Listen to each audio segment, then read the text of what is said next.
अॼु असां सिपारे 30 जे 34 रुकू जो तर्जुमो ॿुधंदासीं। बिस्मिल्लाहिर्रहमानिर्रहीम। ए ईमान वारो, अल्लाह जी वाट में असांजे ॾिने मां ख़र्च कयो, उन ॾींहुं अचण खां अॻे जंहिंमें न ख़रीदो फ़रोख़्त आहे, न काफ़िरनि जे वास्ते दोस्ती ऐं न शफ़ात, ऐं काफ़र पाण ई ज़ालिम आहिनि। अल्लाह आहे जंहिंखां सवाइ को बि माबूद न आहे। उहो पाण ज़िंदा ऐं ॿियनि खे क़ाइमु रखंदड़ आहे। उनखे न घेरट वठे न निंड। उन्हीअ जो आहे जो कुझु आसमाननि में आहे ऐं जो कुझु ज़मीन में आहे।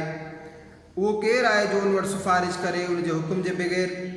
ॼाणे थो जो कुझु उन्हनि जे अॻियां आहे ऐं जो कुझु उन्हनि जे पुठियां, ऐं उहे हासिल नथा कनि उन जे इल्म मां मगर जेतिरो उहो घुरे। उन जी कुर्सीअ में समायल आहिनि आसमान ऐं ज़मीन, ऐं उन जी निगहबानी उनखे ॾुखी न आहे, ऐं उहो ई आहे बुलंद वॾाई वारो। का ज़बरदस्ती न आहे दीन में, बेशक ख़ूब जुदा थी वई आहे सिधी वाट गुमराही खां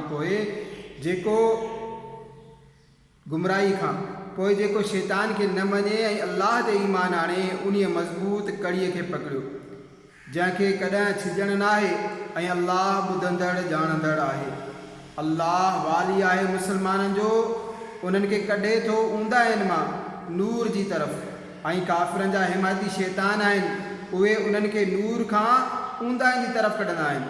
उहे ई माण्हू दोज़खी आहिनि, उन्हनि खे हमेशह उन में रहणो आहे।